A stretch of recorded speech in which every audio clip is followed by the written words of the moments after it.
नमस्कार मित्रांनो, आपण आज ह्या सेशनला सुरुवात करतोय आणि आजचा विषय अत्यंत महत्वाचा आणि थोडासा आपण ज्याला म्हणतो की इमर्जन्सीचा आहे. असं की आत्ता जे काही आपल्या समोर जे काही पर्यावरणाचे गंभीर प्रश्न उभे आहेत, मग ती येणारे पूर असो किंवा वादळं असो जे महाराष्ट्रामध्ये येणारी, किंवा आपण सगळ्या महाराष्ट्रामध्ये झालेली आत्ताची तबाही बघितली, म्हणजे नागपूरमध्ये काय झालं, आपल्याकडे खाली कोकणामध्ये जे तोक्ते वादळ निसर्ग वादळ आलं, आता चेन्नईमध्ये जे झालं, हिमाचल प्रदेशमध्ये जे झालं, हे सगळे वातावरणातले बदलाचे किंवा आज आणि काल देखील आपण जो पाऊस अनुभवला हा अवकाळी पाऊस, आणि याच्यामुळं शेतकऱ्यांचं आणि आपलं सगळ्यांचं नुकसान झालं.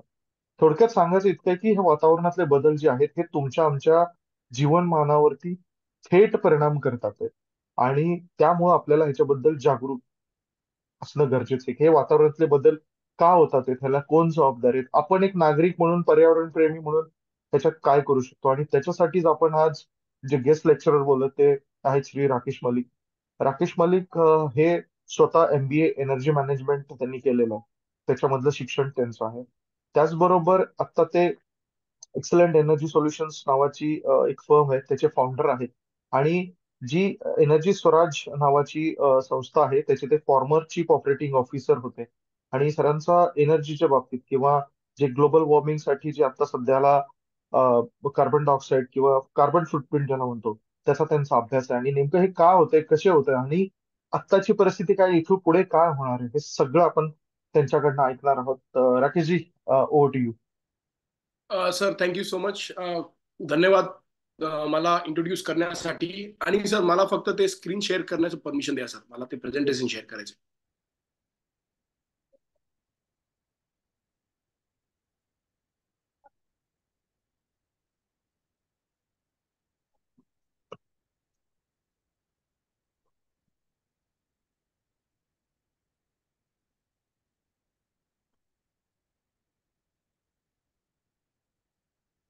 R you able to share ना? Yes. Yes sir. Are you able to see? हाँ, स्क्रीन शेयरिंग हो गया. हां, thank you so much sir. Okay. So सर्वात प्रथम मी सगळ्यांना मनापासून थँक्यू बोलणार आहे की आपण ह्या सेशनला जॉईन झालेले आहात. आणि हे जे सेशन आहे हे आम्ही जे पदयात्रा 31 तारखेला डिसेंबरला आपण इयर एंडिंगला जे केलं होतं, देहू ते आळंदी, त्याच्यानंतर हे आम्ही आमचे जे प्रशांत सर आहेत त्यांनी हे स्क्रीन शेअरिंग हे stop sir. Okay, just one second. हा, तर I just go head anyways. तर त्यानंतर हे जे पॉइंट आहे त्याच्या जे पदयात्रा आपण केलं होतं तिथेही मी ह्या टॉपिकलाच मी हायलाईट करत होतो. डेफिनेटली सगळे जे टॉपिक्स आहेत इंटरकनेक्टेड आहेत. आपले जे रिव्हर्स आहेत ते पोल्युशनमुळे खूप क्रॉनिक पोल्युशन झालेलं आहे. आणि त्यामुळे त्यालाही आपल्याला कन्सिडर करून सेफगार्ड करण्याची किंवा त्याला कसं पुढे जाऊन त्याला चांगलं पदाने आपण त्याला लाईन अप करून पॉझिटिव्ह ऍस्पेक्टमध्ये त्याला बदल झाला पाहिजे, ते पण करण्याची गरज आहे. पण त्याबरोबर सर्वात प्रथम आपल्याला हे अंडरस्टँड करायला लागेल की हे जे क्लायमेट चेंज होत आहे ह्याचा मेन कारण काय आहे आणि हे कधीपासून चालू झालेलं आहे आणि आज आपण कुठल्या स्टेजमध्ये आहोत आणि ह्याच्या पुढं आपल्याला जाण्यासाठी आपलं फर्स्ट स्टेप, सेकंड स्टेप काय असायला पाहिजे. तर विदाऊट वेस्टिंग मोर टाइम मी माझं परत शेअर करतोय आणि I will go head with the presentation. तर इथं माझं इंट्रोडक्शन ऑलरेडी सरांनी दिलेलं आहे. तरी पण माझं एक एक्सपर्टीज म्हणून जी मी काम करतोय त्याच्यामध्ये क्लायमेट चेंज आणि सस्टेनेबिलिटी, त्याबरोबर रिन्युएबल एनर्जी, एनर्जी मॅनेजमेंट आणि मोबिलिटी, हे सगळे जे टॉपिक्स आहेत ह्याच्यामध्ये मी काही वर्षांनी काम करतोय. माझं वास्ट एक्सपिरियन्स 2005 पासून 2017 पर्यंत excellent electrical corporation, industrial application, generators, Motors किंवा विंडमिल जनरेटर्स ह्याच्यामध्ये मी खूप काम केलेलं आहे. सुझलॉनचे खूप आणि सिमेन्सचे खूप प्रोजेक्ट्स आम्ही अंडरटेक केलेला आहे. त्यानंतर खूप साईट्सवर जाऊन पण काम केलेलं आहे. आणि त्यानंतर रिन्युएबल मध्ये मी साधारणतः एक 2015 नंतर इंटरेस्ट घेऊन स्पेसिफिकली सोलारमध्ये काम केलंय. त्यानंतर ईव्ही रिपोर्टर म्हणे एक ऑनलाईन बेस्ड मॅगझिन आहे, त्यालाही मी सपोर्टिंग सिनियर रिसर्च असोसिएट म्हणून कोविडच्या वेळेला रिसर्चचं खूप काम केलं आहे डीपमध्ये. आणि त्यानंतर एनर्जी स्वराज फाउंडेशन मध्ये चीफ ऑपरेटिंग ऑफिसरचा पोस्ट प्रोफेसर चेतन सिंग सोलंकीसाठी मी त्यांना ते काम केलेलं आहे. ह्याच्यामध्ये मी एक छोटंसं इंट्रोडक्शन आमचे जे प्रोफेसर चेतन सिंग सोलंकींबरोबर सांगणार आहे. प्रोफेसर चेतन सिंग सोलंकी IIT बॉम्बेचे प्रोफेसर आहात आणि ते बेसिकली 11 वर्षासाठी अनपेड लिव्ह IIT बॉम्बे वरून एक बसमध्ये फिरणार आहेत. 3 वर्ष ऑलरेडी त्याचे झालेले आहेत. आणि एनर्जी लिटरसी ट्रेनिंग किंवा energy literacy is the first step to mitigate climate change, हे जे वाक्य आहे हे त्यांनी डिराईव्ह केलेलं आहे. आणि हे आपण ऐकल्यानंतर आपल्याला वाटतं की नाही ठीक आहे असेल, एनर्जी असेल, पण साधारणतः जेव्हा तुम्ही ह्या गोष्टींमध्ये जास्त लक्ष देणार आणि तुम्ही बघणार डिफरंट ऍस्पेक्ट्स मध्ये ते कसं इम्पॅक्ट करतो आपल्या डे टू डे जीवनामध्ये, तुम्हाला लक्षात येईल की एनर्जी जो हा भाग आहे तोच मेन कल्प्रेट आहे हे जे सगळं बदल झाल्याच्या पाठीमागे. एव्हरीथिंग इंटरकनेक्टेड आहे. तर first of all understanding climate change and what is the main cause for it. तर सुरू करण्याच्या अगोदर I will just say 2-3 things. Modern humans म्हणजे जे आम्ही आधुनिक मानव आहोत, 21वी सदीचे जे आम्ही मानव आहोत, सायंटिफिकली आम्ही खूप ऍडव्हान्स्ड आहोत, टेक्नॉलॉजिकली आम्ही खूप ऍडव्हान्स्ड आहोत, इकॉनॉमिकली पण आपण खूप ऍडव्हान्स्ड आहोत. ठीक आहे, हे सत्य आहे. आपलं प्रगतीप्रमाणे जीडीपी बघितलं तर वर्ल्डमध्ये GDP every year on year everybody is growing, ते ग्रोथ चालू आहे. त्यानंतर त्याच्यामध्ये ग्रोथ चालू आहे पण सगळीकडे स्माइल कमी होत आहे. देर is something wrong in this world. Again GDP वाढत चालू आहे आणि जे आपलं जे नेचर जे आहे that is coming to depletion, ते खराब होत चालू आहे. Again there is something wrong in the world. So what has driven us to this state, आपल्याला ह्या स्टेटला आणण्याचा मेन कल्प्रेट कोण आहे? Use of energy. एनर्जीचा यूज, मिसयूज किंवा अतिरिक्त वापर विदाउट कन्सिडरिंग, विदाउट हे लक्षात घेऊन की हे आपल्या लाईफमध्ये कसं इम्पॅक्ट करतो, हे सगळं झालेलं आहे. तर energy is everything and everything is energy. Climate change is a real threat to humanity. मानवतासाठी हे जो क्लायमेट चेंज आहे खूप एक मोठा थ्रेट आहे. And the only way to mitigate it is to completely rethink and redesign our energy generation, distribution and consumption. Energy जे आपण जनरेट करतो एक सायकल आहे. अगर जर तुम्ही हे बघितलं, this is like a loop असं आहे. Energy access, energy sustainability, climate change, energy security, this is in a loop. Energy जो भाग आहे सर्वात मेन इम्पॉर्टंट पार्ट आहे फॉर एव्हरीथिंग. त्यासाठी energy literacy is the first step to mitigate climate change. जसं doctor Chetan Singh Solanki म्हणतात, ऊर्जा साक्षरता ही हवामान कमी करण्यासाठी पहिली पायरी आहे.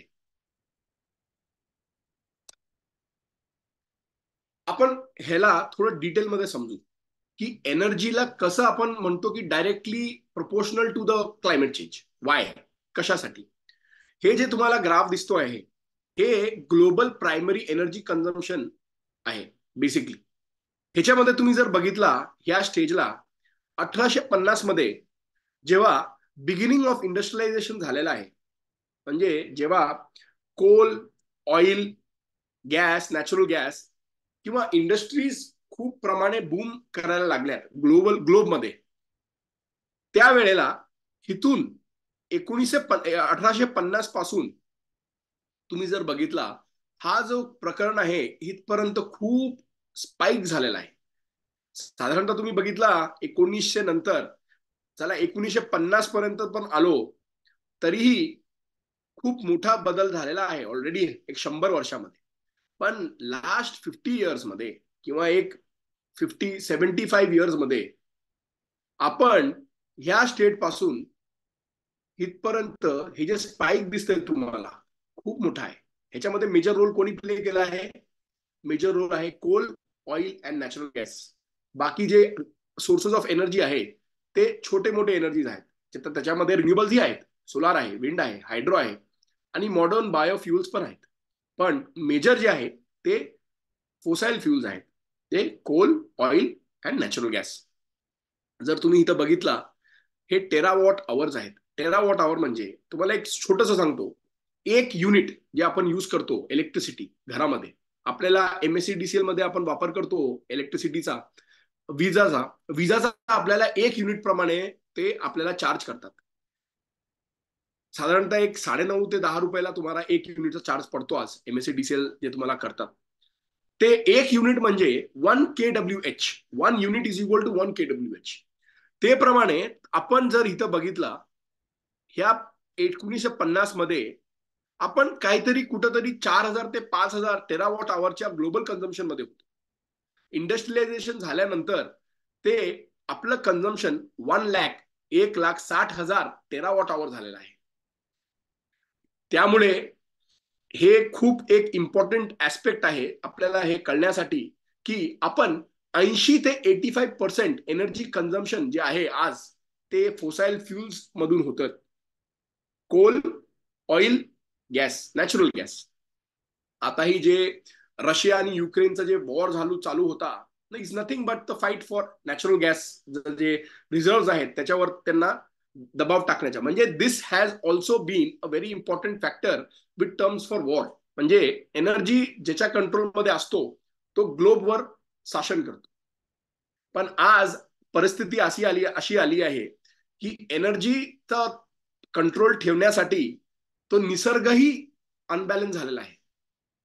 त्यामुळे आपल्याला सरांनी जर सांगतात की आपल्याला एनर्जी जे कन्झम्पशन आहे त्याला आपल्याला रिथिंक, रिडिझाईन आणि रिइव्हॅल्युएट करायची गरज आहे, की आपण कुठं चाललोय आणि कसं चाललोय.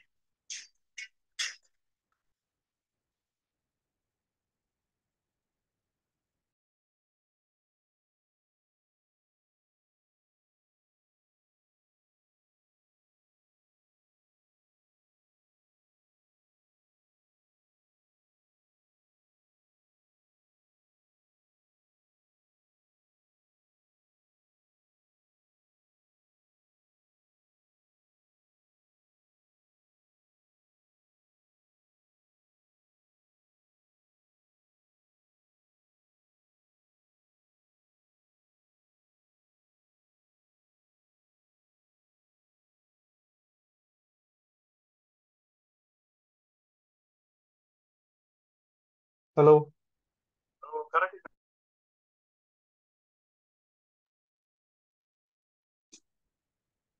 सॉरी, थोडस टेक्निकल ग्लिच आहे.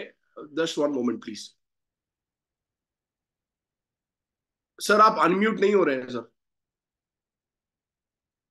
आई am trying but I can't unmute you.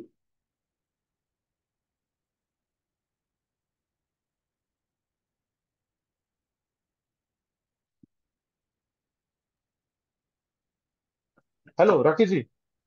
हाँ हाँ हाँ, अभी आ रहे हैं, अभी आ गए सर. हाँ, ठीक है. नहीं नहीं, सुनिए, वो आमले और मनोज कांगनी करके उन दोनों को एडमिट करवा लीजिए. नहीं, अभी कोई है ही नहीं सर. आएंगे तो मैं एडमिट कर दूंगा सर. नाम नाम रहेगा तो एडमिट कर देंगे, ठीक है ना. एक दिगंबर काशिद है, उसको भी हाँ. एडमिट कर लो. नहीं सर, नाम जिसका दिखेगा एडमिट करेंगे, फोन दिखेगा तो हाँ नहीं हाँ, करेंगे ना सर. है ना. ठीक है. ठीक है ठीक है. Yes yes. Okay. Sir should I go ahead, Prashant ji.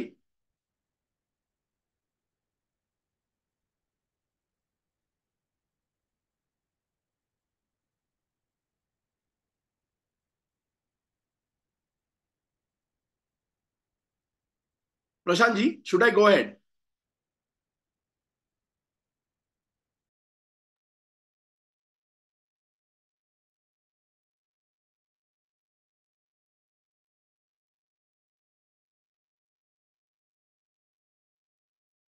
Prashant sir, should I go ahead.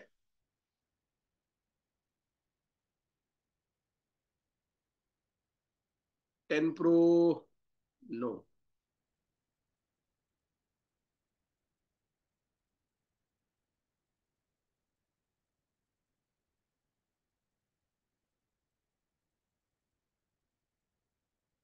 Okay.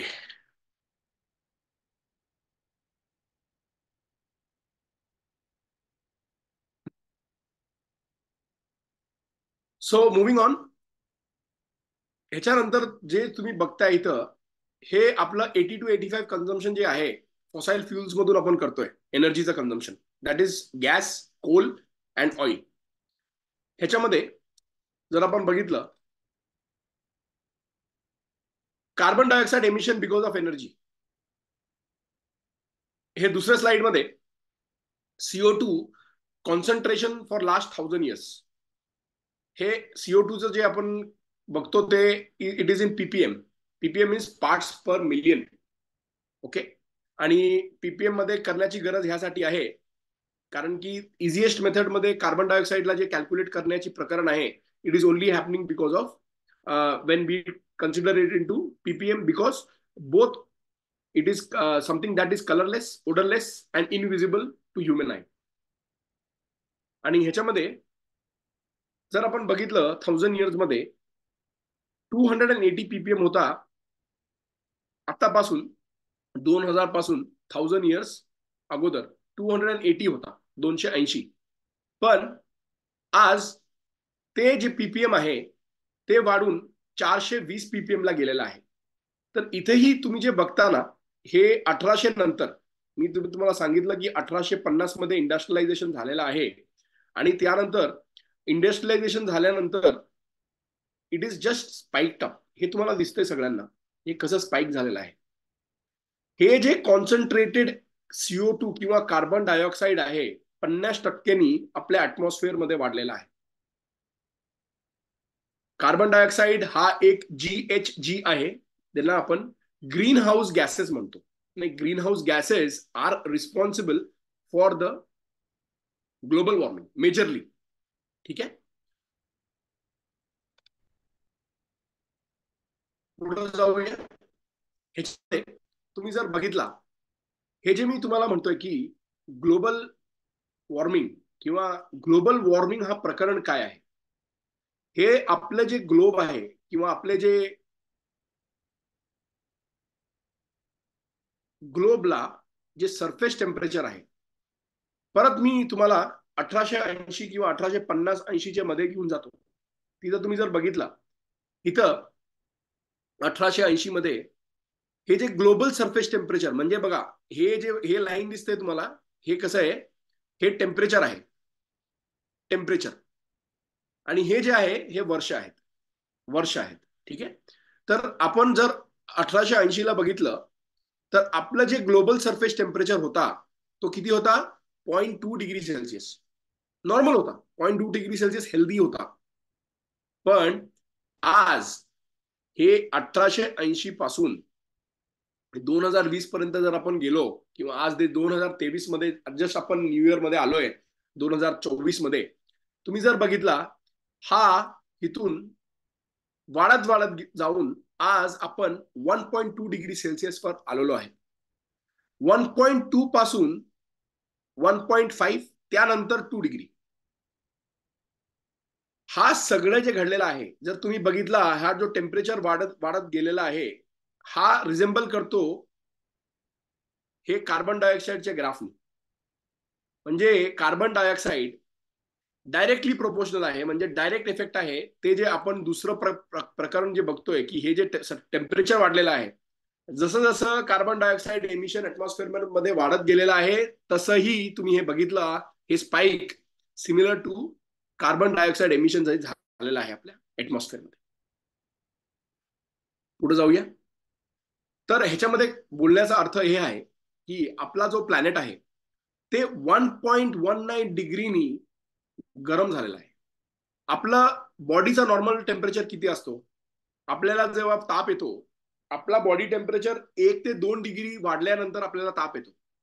तशाप्रमाणे आपला जो प्लॅनेट आहे किंवा आपली जी पृथ्वी आहे, पृथ्वीला ताप झालेला आहे, ऑलरेडी येत आहे आणि ते एक्स्ट्रीम लेवलवर चालू जाणार आहे. आता म्हणजे 1.2 ला आपण आहोत आता, ते जर आपण गेलो 1.5 मध्ये, ते खूप एक मोठं प्रकरण आहे, खूप मोठा प्रॉब्लेम आहे.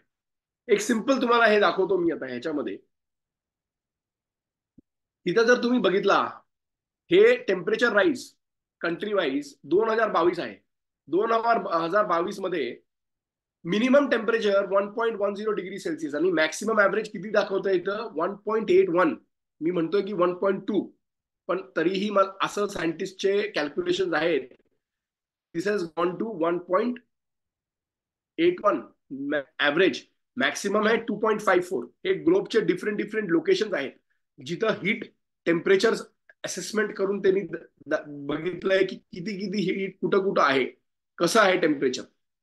आपण सगळ्यांचा मीन काढून ऍव्हरेज काढून आपण बोलतो की global surface average surface temperature तो आपण आहे 1.2. सिमिलरली जर तुम्ही बघितला 2050 मध्ये प्रोजेक्शन जे दाखवतात ते किती जाणार आहे 2.02 डिग्री मिनिमम आणि ऍव्हरेज असणार आहे 2.75. 2.75 म्हणजे तुम्ही काही ना करता 3 डिग्रीच्या जवळ असणार आहेत. कधीपर्यंत 2050 पर्यंत. हे एक अलार्मिंग गोष्ट आहे, कारण की हळूहळू जे आपण हे जे एमिशन्स चालू आहेत इथंही तुम्ही बघितलं, हे पण ते तुम्हाला CO2 एमिशन दाखवतो मी. इट्स स्पाइक म्हणजे 1880 पासून it's just gone big which is directly proportional. आणि जर मी तुम्हाला सांगितलं की आपण हे ग्लोबल टेम्परेचर राईज 2100 मध्ये काय आहे, वी आर 4 डिग्री सेल्सिअस. हे तुम्हाला पुढच्या स्लाइडमध्ये लक्षात येणार की हे कसं टेम्परेचर कसं इफेक्ट करतो आपल्या वातावरणावर आणि आमच्यावर डे टू डे लाईफमध्ये. ठीक आहे, पुढे जातो. तर आपलं जे global warming has caused imbalance in climate, म्हणजे आता तुम्हाला जे मी सांगितलं की फोसाईल फ्युल्स किंवा जे आपण natural fuels coal oil and gas use करत राहिलो आणि कार्बन डायऑक्साईड एमिशन करत राहिलो, त्यामुळे टेम्परेचर राईज झालं. त्यामुळे काय झालं, क्लायमेटमध्ये अनबॅलन्स झालेला आहे. क्लायमेटमध्ये अनबॅलन्स झाल्यामुळे काय झालंय, number 1 floods, unbalance floods.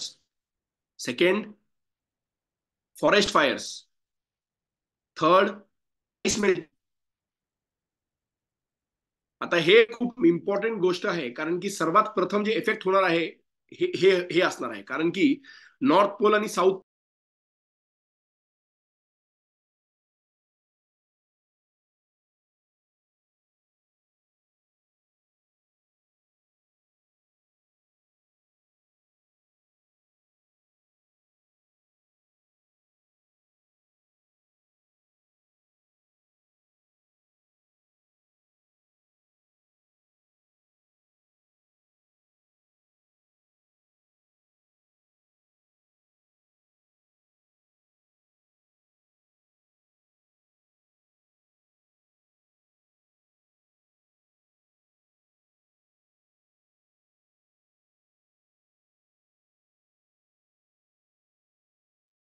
No control and presentation पण झालाय. प्रेझेंटेशन स्टॉप झालाय.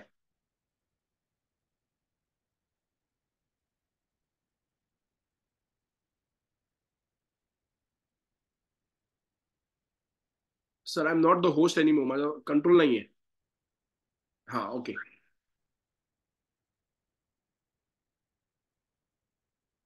ओके सर, ह्याच्यामध्ये तुम्ही जर बघितला वर्ल्ड फास्टेस्ट सिंकिंग सिटी आहे नॉर्थ जकार्ता.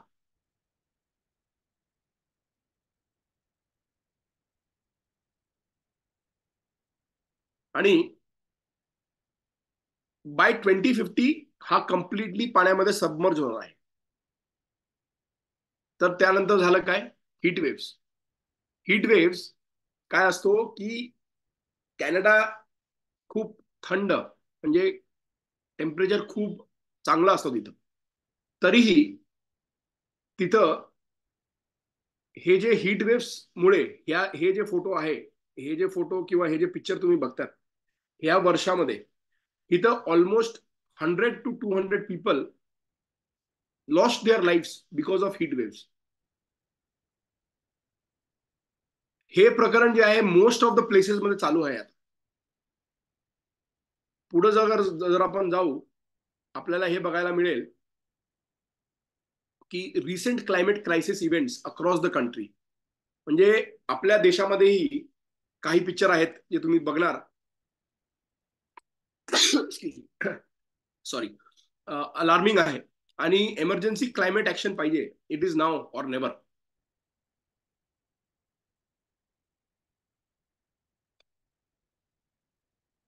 हे बघा, Indian floods, monsoon rains leave 22 dead in Delhi. हे दिल्लीचा फोटोग्राफ आहे. अगेन न्यू दिल्लीमध्ये सगळे रस्ते जाम होतात कारण की ऑल फ्लड्स, पाणी सगळं अनबॅलन्स झालेलं आहे. इथं जर मी बघितलं, हे सिक्कीमचं आहे. इथंही फ्लडमुळे हे सगळं जे अनबॅलन्स आहे, it's only because of this temperature rise.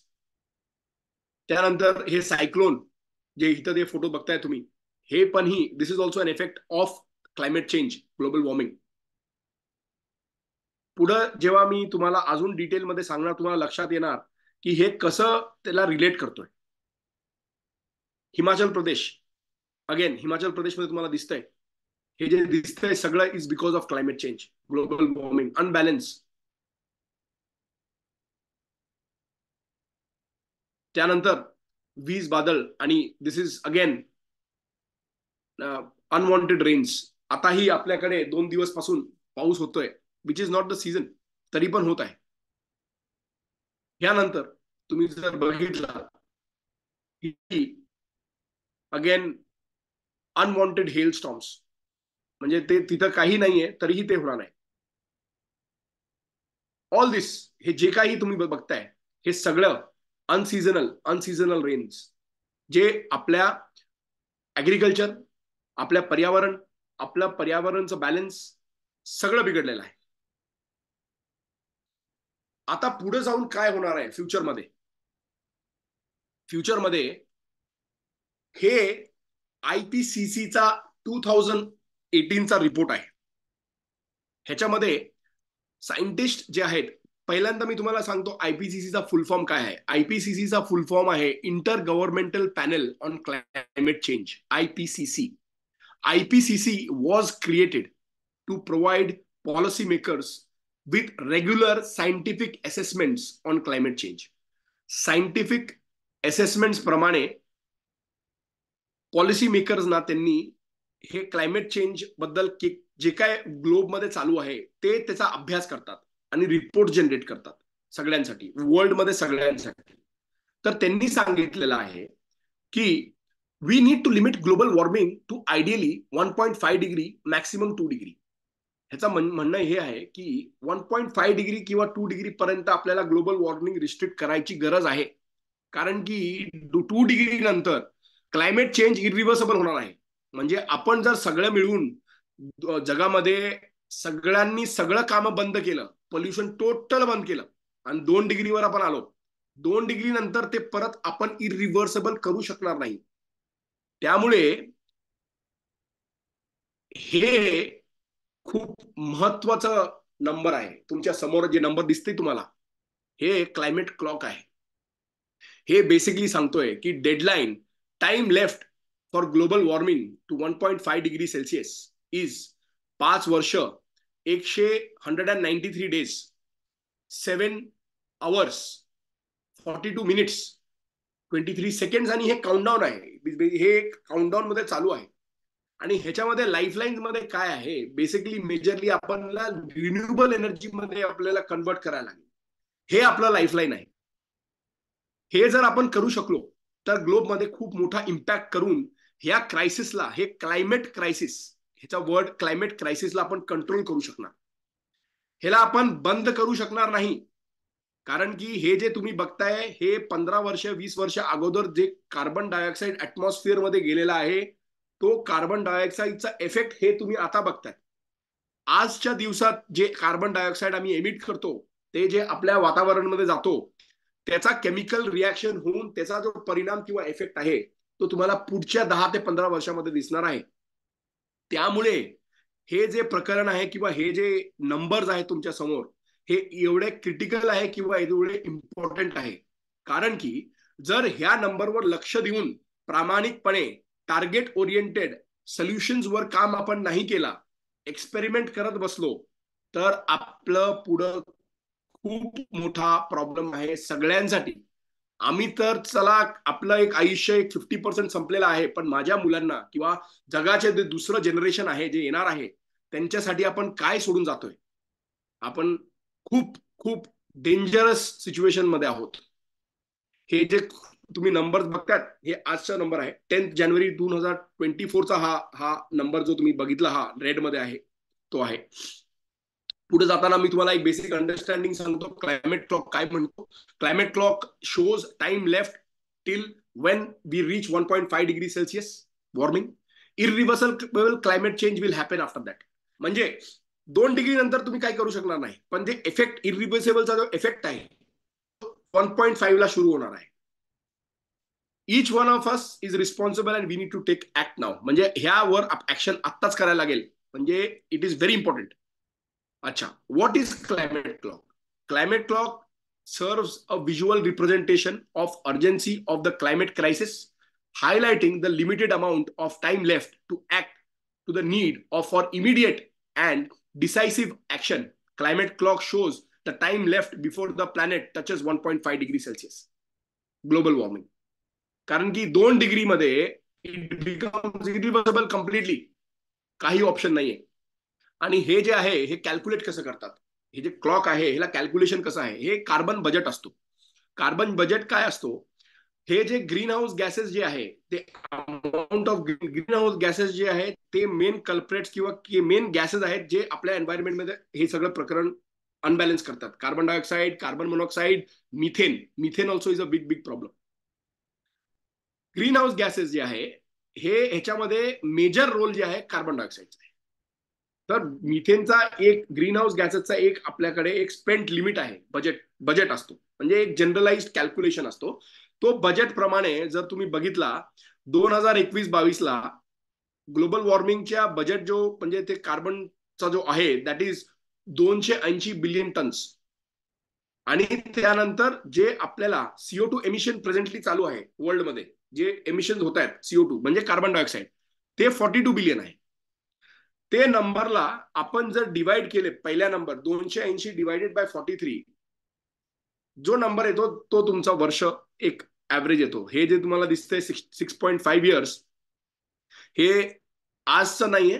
त्या वेळेला जेव्हा क्लायमेट क्लॉक इंट्रोड्यूस केला होता त्यावेळेला हे सगळं नंबर्स तुमच्याकडे आहे. आज ते आहे 5 इयर्स 196 डेज. पुढे जाऊया. हा, हे खूप एक इम्पॉर्टंट ग्राफ आहे, हे खूप इम्पॉर्टंट स्लाइड आहे. 1.5 डिग्री सेल्सियस इम्पॉर्टंट कशामुळे आहे. 1.5 डिग्री सेल्सियस इथं तुम्हाला दिसतंय 1.5, 2 डिग्रीज, 3 डिग्रीज आणि 4 डिग्रीज. 1.5 डिग्रीला इथं मी तुम्हाला पहिला इथून घेऊन जातो. Impact on drought and wildfires. Drought म्हणजे अकाळ, म्हणजे सुख अकाळ येतो, दुष्काळ, ड्राय अँड वेट बोथ. अनबॅलन्समुळे ते होणार आहे. आणि जर आपण बघितलं 2 महिन्याने ऍव्हरेज ड्राउट 41% वाढणार आहे. म्हणजे आज जर कुठल्याही लोकेशन वर्ल्डमध्ये ड्राउट होतोय किंवा अकाल पडतोय किंवा वाईल्ड फायर्स होत आहेत, ते ऍव्हरेज मध्ये 2 महिन्याने वाढणार आहे. जेव्हा आपण 1.5 डिग्रीला येणार ना, ते 2 मंथ्सनी ते वाढणार आहे. अँड वाईल्ड फायर जे आहेत ते 41% जास्त होणार आहे. म्हणजे जर आज 100 नंबरचा कुठं म्हणजे 100 आहे wild fire across the globe, 10, 20, 50 मिळून ऍज अ ग्लोब 100 आहे, ते पुढं ते 1.5 ला जेव्हा आपण येणार आहोत ते येणार आहे 41%, म्हणजे 141 होणार आहे in total wildfires. Impact on food, wheat, rice, maize and soybean. Wheat, धान, राईस, मेज, म्हणजे हे जे बेसिक आपलं जे म्हणजे जे आपलं डे टू डे लाईफचं जेवण आहे, प्रत्येक जगामध्ये जेवढे लोक आहेत ह्याच्यावर निर्भर आहेत, त्याच्यावर खूप मोठा इफेक्ट होणार आहे.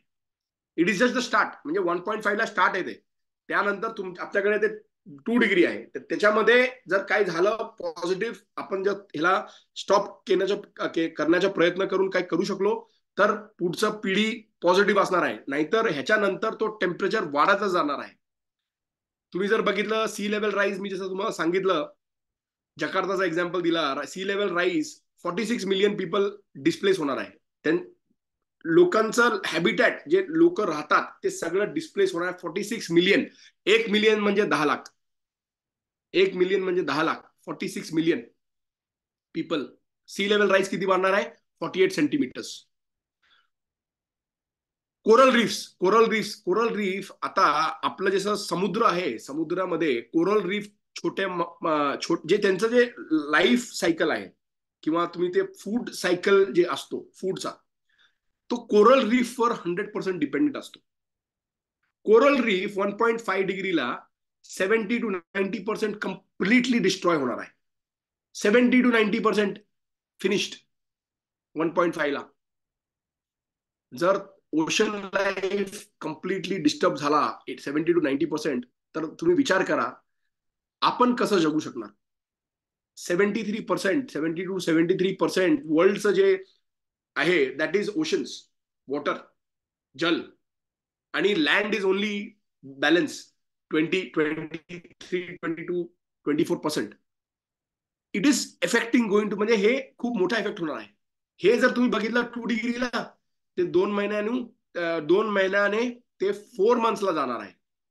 आणि 41% मी म्हणत होतो वाईल्ड फायर्स होणार आहे इन्क्रीज, ते आता इथं 2 डिग्रीला 62% जाणार आहे. ऍग्रिकल्चर यील्ड्स फॉल रॅपिडली, म्हणजे ऍग्रिकल्चर जे आपण फक्त म्हणत होतो की राईस, व्हीट आणि मेज आणि सोयाबीन, पण ते आता तिकडं राहणार नाहीये. ते रॅपिडली यील्ड फॉल जाणार आहे खाली. आणि कमीत कमी आपलं सी लेवल राईस 56 सेंटीमीटरवर येणार आणि व्हर्च्युअली सगळं जे कोरल रीफ आहे ते फिनिश होणार आहे. अच्छा, आपण रिजॉईन करू, हे मला वाटतंय हे होणार आहे, बंद होणार आहे.